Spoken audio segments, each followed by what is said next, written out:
Bonjour à tous et bienvenue dans ce module à distance. C'est la première fois pour vous comme pour moi qu'on commence une formation avec ce type de présentation, mais cela nous permettra, le jour où l'on se retrouvera, c'est-à-dire le 2 octobre, de travailler plus concrètement sur vos chiffres. Dans cette vidéo, je vais vous présenter comment on calcule le coût de production d'un atelier laitier. Normalement, vous avez déjà quelques notions puisque je me suis rendue sur vos fermes pour mesurer votre coût de production. Bien sûr, à tout moment, vous pourrez arrêter cette vidéo et revenir en arrière si vous souhaitez vous attarder sur quelques notions. Bonne lecture! Voici le sommaire. Tout d'abord, je vais vous présenter le logiciel CoûtProd de l'Institut de l'élevage. Puis, nous verrons ensemble toutes les données qu'il est nécessaire de collecter. Elles s'organisent autour de 3 thématiques. Nous verrons ensuite les spécificités de la méthode qu'il est important de connaître. Nous énumérerons par la suite toutes les charges prises en compte dans cette méthodologie de l'Institut de l'élevage. Nous définirons ensemble coût de production, prix de revient, etc. Puis, nous allons marquer un arrêt sur la forme et donc la présentation des résultats. Et finalement, nous nous attarderons sur les intérêts, bien sûr, de cette approche, mais également les limites. Le logiciel CoûtProd de l'Institut de l'élevage est un logiciel qui, comme son nom l'indique, permet de calculer le coût de production dans le domaine agricole. Il est basé sur une méthode nationale qui se réfère bien sûr à des méthodes internationales, c'est-à-dire que cette méthode-là est communément admise. Voilà. Alors, le grand intérêt de ce logiciel, c'est qu'il permet le calcul des coûts de production pour tous les types d'ateliers herbivores. Bovin, lait ou viande, ovin, lait ou viande et caprin, lait. Donc pour un même outil, on peut mesurer le coût de production de différents ateliers herbivores. Il a commencé à être utilisé en 2015 et depuis, ce logiciel se développe. Pour l'éleveur, ce logiciel permet donc de calculer le coût de production des différents ateliers, mais également de calculer le prix de revient et aussi la rémunération permise pour le travail. Si on va un peu plus loin, il permet également de prendre des décisions stratégiques et de pilotage de l'élevage, en comparant ses résultats à ceux d'autres éleveurs, mais surtout en mettant en lien les choix techniques faits sur l'atelier et les résultats économiques obtenus. Voici les données qu'il est nécessaire de collecter pour mesurer le coût de production de votre atelier. Tout d'abord, il est important de savoir que ces données correspondent à une année en particulier, souvent l'année civile, pour laquelle vous avez une comptabilité, que ce soit une comptabilité au réel ou au forfait. Ces données sont structurées autour de 3 thématiques: caractéristiques de la ferme, les données techniques de l'atelier lait, puis les données économiques. Si vous vous en souvenez bien, lorsque je suis venue chez vous calculer le coût de production, on a d'abord étudié les caractéristiques de votre atelier: main-d'œuvre, exploitante, salariée ou encore bénévole, la production, les surfaces sur lesquelles le troupeau laitier évolue et le troupeau pour à la fin avoir une somme d'unités gros bovins, UGB. Puis ensuite, on s'est attardé sur les données techniques de l'atelier lait. Ce que l'on souhaite obtenir, c'est la quantité de lait commercialisé. Que ce soit du lait livré, du lait en vente directe ou du lait pour vous, c'est-à-dire de l'autoconsommation. Et finalement, nous avons pris le grand livre, épluché toutes les charges et tous les produits et rentré ça dans le logiciel. Alors, cette méthodologie de calcul du coût de production présente des spécificités qu'il est important de connaître pour bien comprendre les résultats. Tout d'abord, il y a un regard atelier. En effet, nous ne mesurons jamais le coût de production d'une ferme dans sa globalité, mais toujours d'un atelier précis. Dans votre cas, l'atelier laitier, qu'on a isolé du reste de la ferme.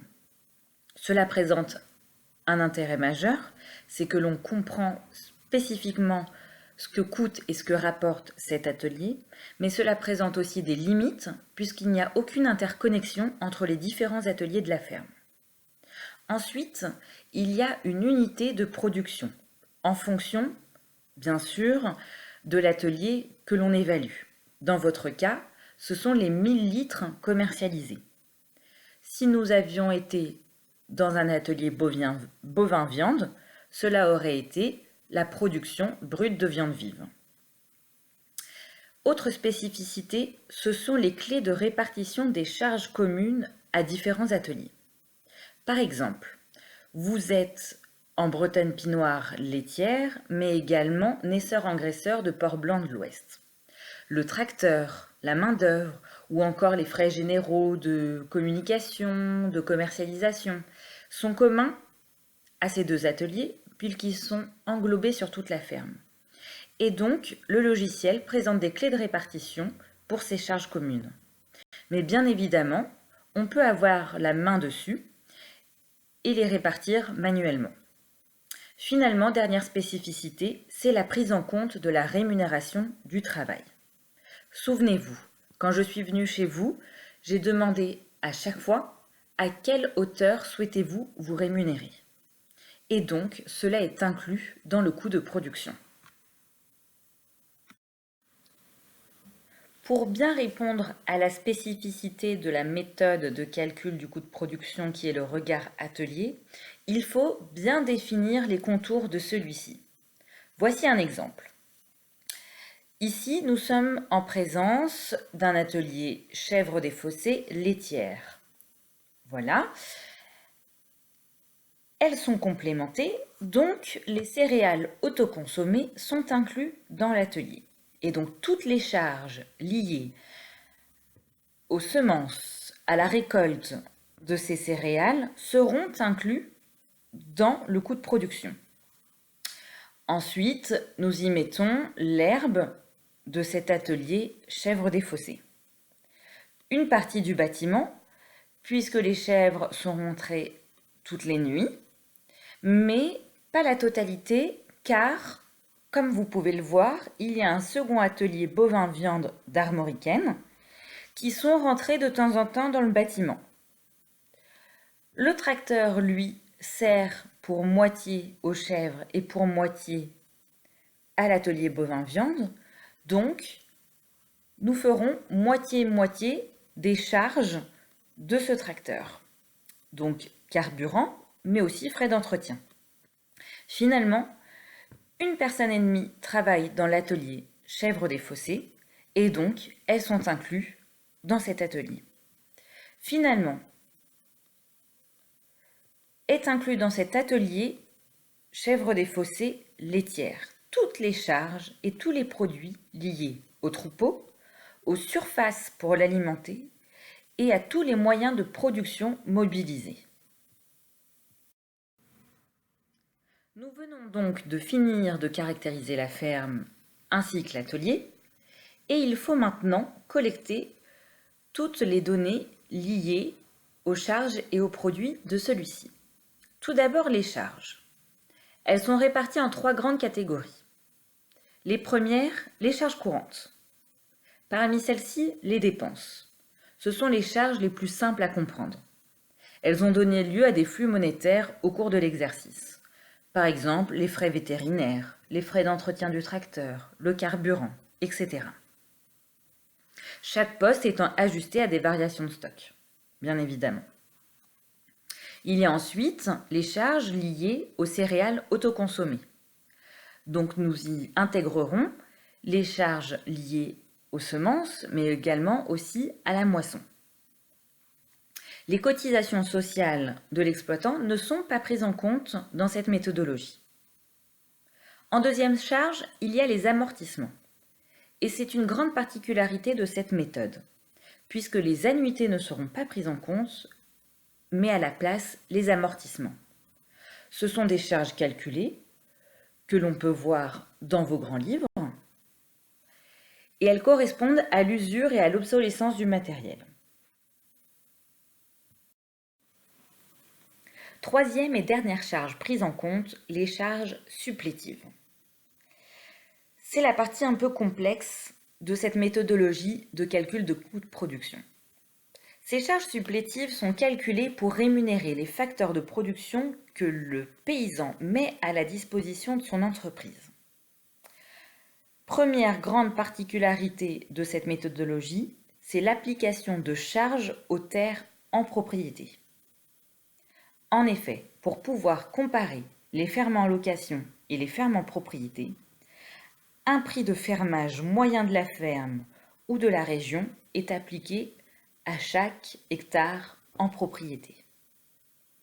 Ensuite, les capitaux propres de l'entreprise sont rémunérés à un taux d'intérêt annuel fixé sur la base d'un livret A par exemple. Finalement, le travail du paysan est inclus dans le coût de production, sur la base de 1,5 SMIC, voire 2, puisque l'Institut de l'élevage estime que c'est à cette hauteur-là qu'un fermier devrait se rémunérer.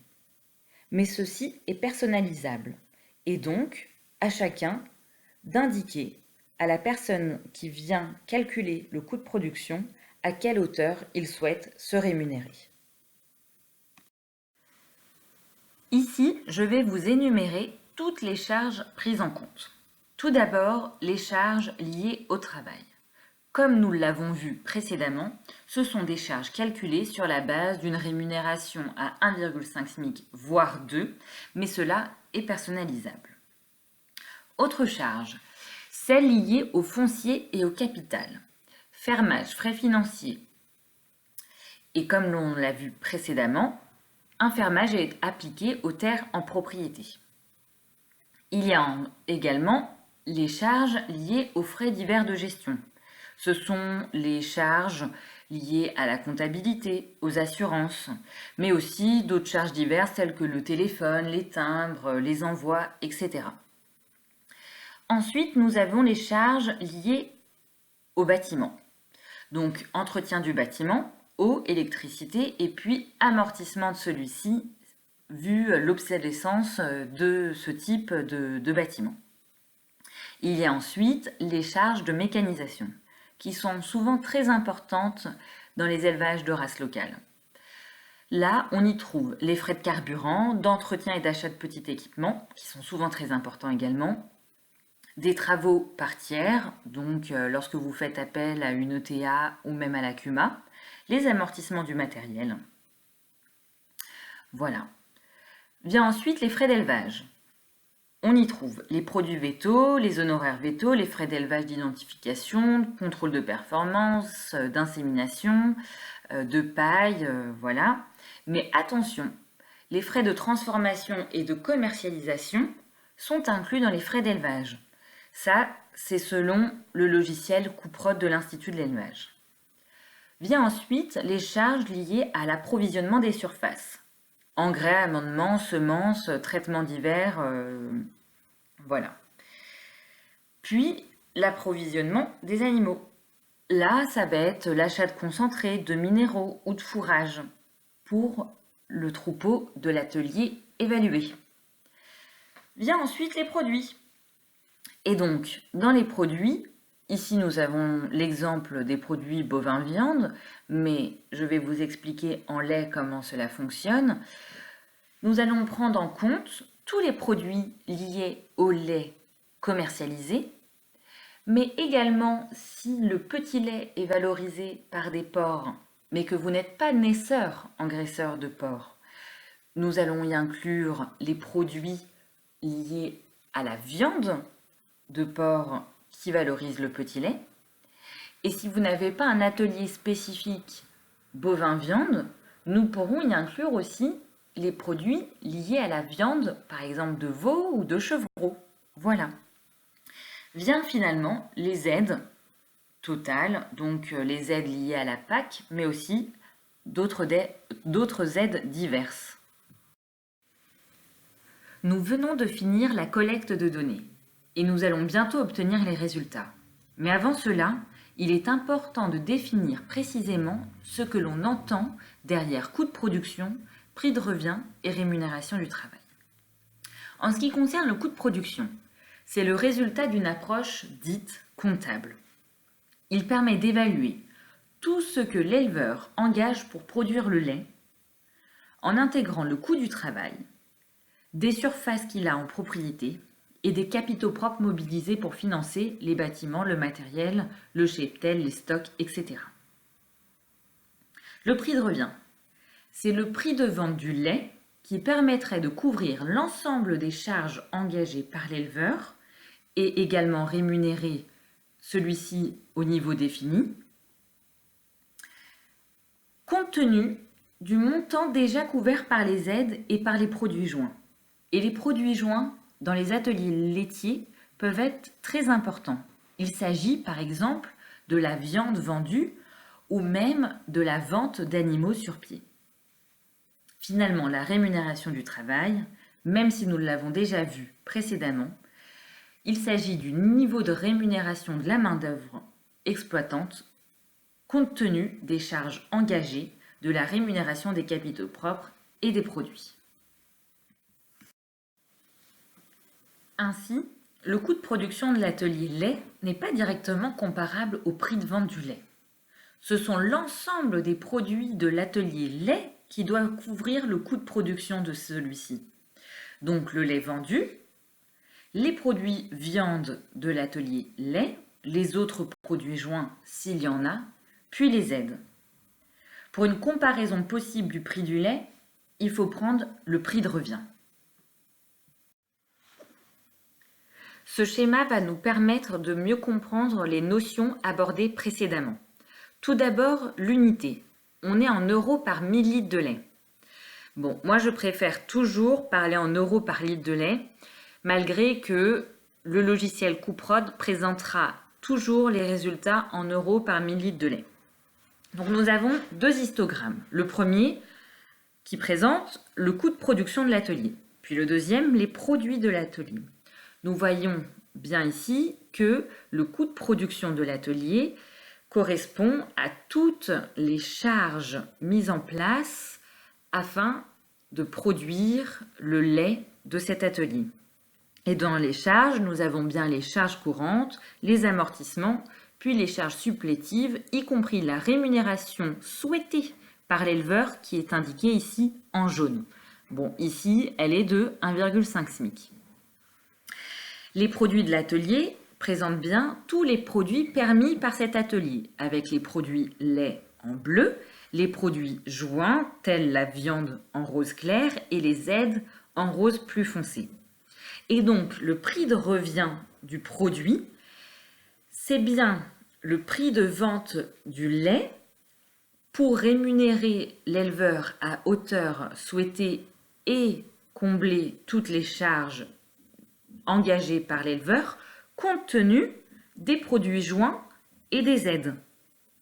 Et nous voyons bien ici qu'il y a une différence entre la rémunération souhaitée de l'éleveur et la rémunération du travail permise par le produit, qui est bien indiqué, c'est le petit reste en bleu. Le logiciel Couprod propose d'autres formes de présentation des résultats. Via cette échelle, il est possible d'identifier des marges de progrès en se comparant à un groupe d'éleveurs. Je ne sais pas si vous vous en souvenez, mais lorsque je suis venue chez vous, à la fin, nous avons défini ensemble un groupe d'éleveurs pour pouvoir se comparer. Le logiciel Couprod propose comme groupe d'éleveurs, par exemple, les caprins laitiers fromagers, les fermes en bovin lait fromagère en bio ou encore les ovins lait fromagers. À chaque fois, vous pouvez voir où se situe votre ferme, mais également où se situe la valeur médiane du groupe de fermes de comparaison. Et il est possible d'identifier si vous êtes au-dessus ou pas selon la donnée évaluée. Parmi les résultats présentés par le logiciel Couprod, ce graphique est très intéressant. Il permet d'analyser la productivité et la rémunération du travail en fonction de multiples combinaisons possibles. En fait, il présente le lait commercialisé en 1000 litres par unité de main-d'œuvre en fonction de la rémunération brute du travail, toujours en euros par 1000 litres. Vous voyez, il y a deux courbes, la courbe des 1 SMIC et la courbe des 2 SMIC. Le carré représente la variabilité des fermes du groupe de comparaison et le point où vous êtes situé.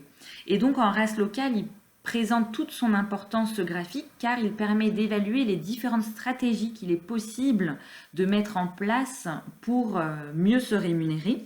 Donc faut-il augmenter la rémunération brute du travail, c'est-à-dire via une augmentation de prix ou via une réévaluation des produits proposés ou des débauchés utilisés, ou faut-il augmenter la productivité des vaches, chèvres ou des brebis.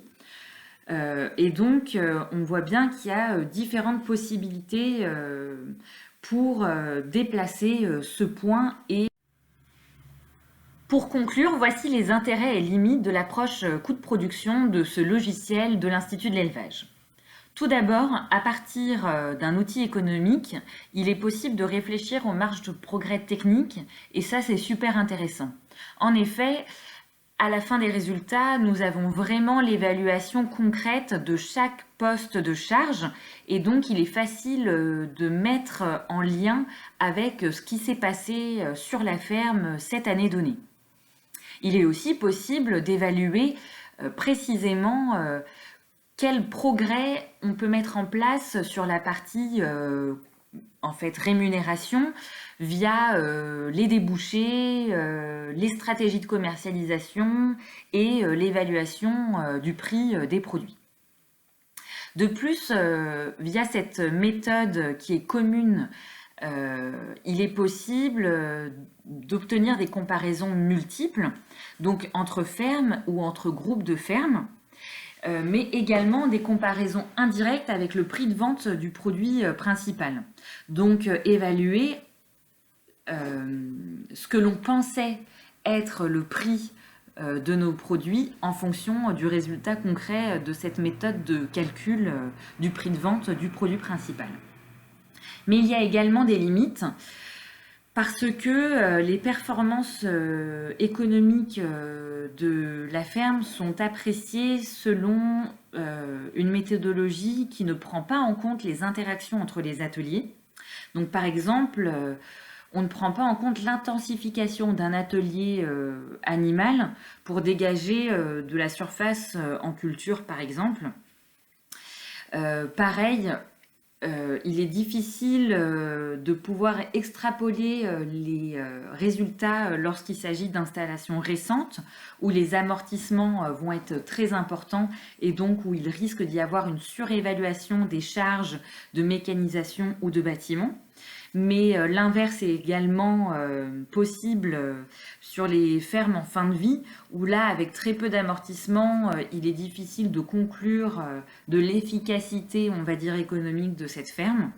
Et puis, l'organisation du travail n'est pas du tout pris en compte dans cette approche-là. Réfléchir aux marges de progrès techniques via ce logiciel CoûtProd est tout à fait faisable et nous allons le voir dans cette diapositive. Tout d'abord, la productivité du cheptel. Et ça, c'est au-delà de la productivité, on va dire, laitière. En comparaison avec les autres éleveurs de race locale, est-ce que ma conduite du troupeau est optimisée? Là, je parle en termes d'intervalle vélage-vélage, de nombre d'animaux à avoir mis bas, etc. Et ça a toute son importance puisque c'est en lien direct, bien sûr, avec le lait qui va être commercialisé. Ensuite, il y a les marges de progrès sur les coûts, donc sur les charges. Et le plus simple et le plus rapide à améliorer, c'est le système d'alimentation. En fonction de ce que font les autres éleveurs de race locale, est-ce que mon système d'alimentation est optimal? C'est-à-dire, est-ce que, par exemple, les concentrés que j'achète pour produire mes derniers litres de lait sont nécessaires et est-ce que je pourrais le faire sans, par exemple? Mais il y a aussi les marges de progrès sur les produits. Est-ce que le prix de mes produits est bien évalué? Est-ce que mes débouchés sont optimisés? est-ce que je peux réaliser des progrès à ce niveau-là? Et bien sûr, est-ce que j'ai optimisé aussi les autres produits, c'est-à-dire les produits viande, mais aussi la vente d'animaux sur pied? On peut même penser, est-ce que je pourrais faire de l'éco-pâturage, etc. L'objectif ici, c'est vraiment de rechercher la meilleure rémunération permise par unité de production. Merci pour votre lecture et maintenant place au quiz. Normalement, il va être assez simple et rapide si vous avez bien suivi la vidéo de A à Z. Salut!